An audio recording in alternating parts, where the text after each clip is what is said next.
A Day in My Life as a Work From Home Mom, Solo Parent Edition. Good day everyone! Wala nga akong voiceover kahapon no, pero ngayon hindi na ako tinamad ng konti. Binuksan ko lang itong bago kong biling coffee capsule sa SNR at first time ko nga itry itong capsule na to at kuyawan talaga ako kung magkasya ba ang size nito sa coffee machine ko. Kung hindi ay bangagan ko talaga ito at manual kong titimplahin. Pero buti naman at nagkasya lang talaga siya at yung nakita nyo yan, gumalaw mag-isa ang baso sa ating gabi. Agoy, nakuyawan naman ako nito.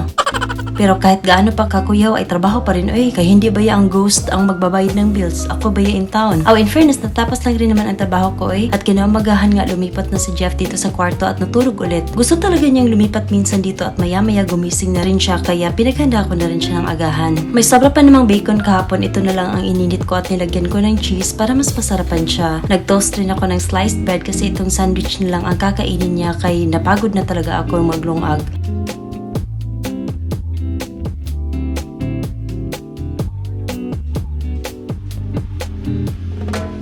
Saka kailangan ko pang matulog na maaga ngayon dahil hindi talaga kami natapos sa lakad namin kahapon at kailangan namin bumalik sa BIR. Pero bago ako tuloy ang makatulog, kunin ko muna itong cellphone ko kasi ako lang man ang nabibideo sa sarili ko. Ako lang rin ang taga-edit at taga-direct. Ako na lang lahat Pagising ko nga ay nagtimpla na ako nitong brunch namin at first time ko i-try itong yogurt na may blueberries at never ko ata ito itatry ulit dahil para talaga itong panos at hindi ko bet ang lasa. Nilagyan ko na lang ng saging at itong cacao nibs na walang lasa pero gusto ko yung crunchy texture niya. Yung granola at biscoff spread ang nagpapasarap na lang rin ito. At syempre, magtimpla na rin ako nitong honey citron ginger tea dahil mainam din daw ito sa gut health. Kaya hala, itry natin at malapit na nga rin maubos ang isang jar nito. Kaya kung makikita nyo kahapon, bumili na nga rin ako ng bago. After that, nag-get ready na ako at itong dress ko from H&M yan at itong blazer, bigay lang sa akin yan.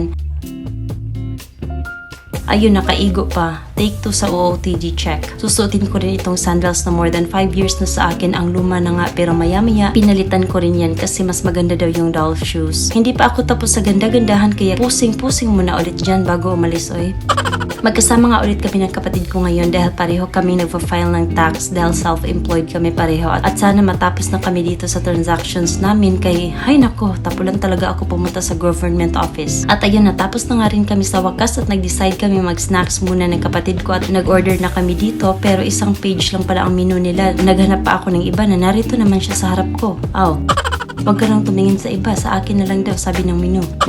At ayun, nag-order muna kami ng drinks at itong pizza na mag-share lang kami ng kapatid ko. Ang plano talaga namin ay mag-snacks lang pero kalaunan nga ay naubos namin itong pizza at nabusog kami so napag-desisyonan ko nang hindi na ako magdi-dinner. Ito lang, sapat na, parang ikaw, sapat na sa akin, Pero nung umuwi ako, kailangan ko rin magluto ng hapunan, At ito lang talaga ang point na kahit pagod na ako, magluluto pa rin ako, kahit prito lang. Bawi lang ako next time, kaya ito man ang madaling lutuin. Just chicken fillet at mozzarella sticks and then I got unready. Pinagpahinga ko muna ang camera ko dahil nag-photoshoot kami ng kapatid ko, cause it's been a while na wala kaming picture-picture ba. At ayan, nag-unready na nga rin ako at naglinis na ng mukha at gumamit lang ako ng micellar water para mag-remove ng makeup ko na very light lang naman. Tapos naghugas na ng mukha and did my night skincare na rin. Sabi ko nga, kahit gaano pa kakapoy sa laka, dapat babangon talaga para maglinis ba, para hindi pilit pag natulog na At ayan, akala nyo aesthetic pa rin mag-skincare, ay hindi na kaya pagod naman ako, basta mag-lip balm lang ako muna dahil gusto man natin na plump ang lips pagising. And maglinis na rin ng mga hugasing plato pagkatapos. Sa mga nagtatanong kung saan ko nilalagay ang plato kong hinugasan, dito lang sa draining mat at pag natuyo na yan, binabalik ko na lang sa cabinet. It was a long day nga para sa akin at para talaga akong nabunutan ng tinik na matapos na kami sa aming goal na makapag-file sa BIR. And that's all for today. Thank you so much for watching. Bye!